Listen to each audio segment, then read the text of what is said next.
The forest of Lasara, 7 was alive with luminescent flora and shifting shadows. Twisting vines pulsed faintly in the dim light, and enormous, bioluminescent fungi formed natural canopies overhead.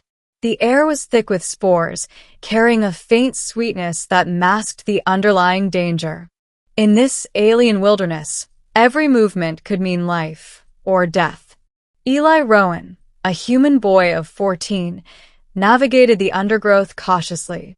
He had been separated from his scouting party during an interstellar survey mission, and now the forest seemed endless, each shadow deeper and more menacing than the last. His pulse raced as he clutched a small scanner, trying to locate any sign of his companions. A faint cry reached his ears, a voice that was both melodic and panicked. Eli's feet carried him forward instinctively. Through the foliage, he glimpsed a small figure, an alien girl, no older than himself, her skin shimmering with iridescent patterns that shifted with her emotions. She was cornered, crouched behind a cluster of glowing ferns, her wide eyes reflecting fear. But fear had company. From the shadows emerged a creature unlike anything Eli had encountered. Its body was sleek and black, almost liquid in appearance, with limbs that ended in clawed appendages. Its eyes were glowing slits, focused entirely on the girl. The forest seemed to darken around it as it moved silently, predator and guardian intertwined. Eli froze. The creature's growl was low and vibrating a warning. Yet something in its posture suggested protection rather than aggression, yet he couldn't be certain. He had to act. "Hey!" Eli shouted, waving his arms to draw attention. The shadow predators had snapped toward him, its eyes narrowing. Before Eli could react further, the creature lunged. Its claws struck his arm as he tried to shield himself, leaving deep, burning wounds. The bite was sharp and precise, and pain exploded through him. Eli collapsed, pressing a hand to the wound, feeling warmth spreading across his sleeve. The alien girl screamed, running toward him despite the predator's threat. "Stop! Don't!" she cried in a voice he could barely understand. Her hands glowed softly, radiating pulses of light that danced along her skin. The predator froze mid-step, shifting its dance, its glowing eyes flicking between them. From the shadows, a presence approached. The forest seemed to bow to it, leaves trembling and spores parting like waves. Eli's vision blurred as a figure emerged, the alien monarch. Towering, regal, and radiant, it moved with an authority that seemed to command even the predator. Its body was armored in natural exoskeleton plates that shimmered in hues of deep violet and gold. 2 elongated eyes regarded Eli, and a deep, resonant voice filled his mind. "You have been bitten by the shadow human. Why?" Eli, trembling, struggled to respond. I was trying to save her. She didn't deserve." Silence. The monarch interrupted gently but firmly. "Your intentions are noted. Few humans show courage or compassion in the face of predators that serve our kind. The shadow protects because it senses her vulnerability. You endangered yourself by stepping into its path." The alien girl approached the monarch, her glowing hands now steady. "Father," she whispered, "he tried to help me. He's hurt, but he saved me from harm." The monarch's gaze returned to Eli. "And you survived the bite. That is unusual." Its eyes flickered as if scanning him. The predator's bite carries more than injury. It carries a bond. It marks those worthy of trust and courage. You have passed its test. Pain still radiated from Eli's arm, but he felt a strange warmth spreading through his body. The bite, instead of festering or poisoning, seemed to pulse with regenerative energy.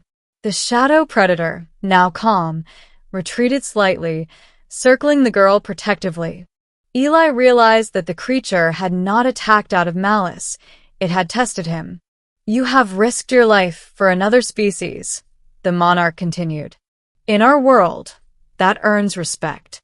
You will be watched, trained, and guided. The bond with the shadow marks you as a potential ally of our clan." Over the following weeks, Eli remained under the guardianship of the alien monarch and his daughter. The shadow predator, whom he learned was named Nyx, remained close, its presence both intimidating and comforting. The forest that once seemed dangerous became a training ground, its perils now lessons. Eli learned to navigate with stealth, communicate with bioluminescent signals, and anticipate predator movements. The alien girl, Lyra, became both companion and guide.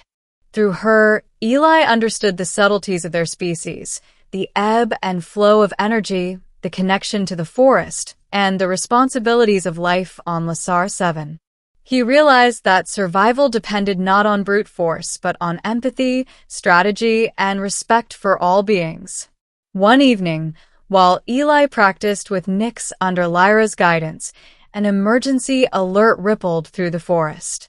A rogue faction of hunters from a rival alien species had invaded Lasara 7, seeking to capture the girl for political leverage. The shadows of the forest thickened, and the threat was immediate. Eli, now attuned to Nyx and Lyra, acted instinctively. He led the shadow predator through concealed paths, anticipating ambushes, while Lyra's bioluminescent energy guided their strategy. The rogue hunters, confident in their numbers, underestimated the coordination between human and alien allies. Eli dodged, countered, and coordinated strikes with Nyx, neutralizing threats efficiently. When the Monarch arrived with additional elite warriors, the invaders were surrounded.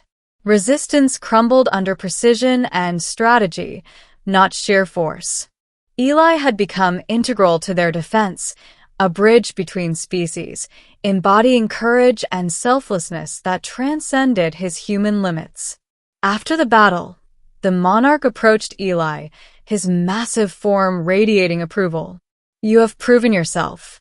The bite was a trial, but your actions sealed your place among our guardians. You understand that courage protects more than life.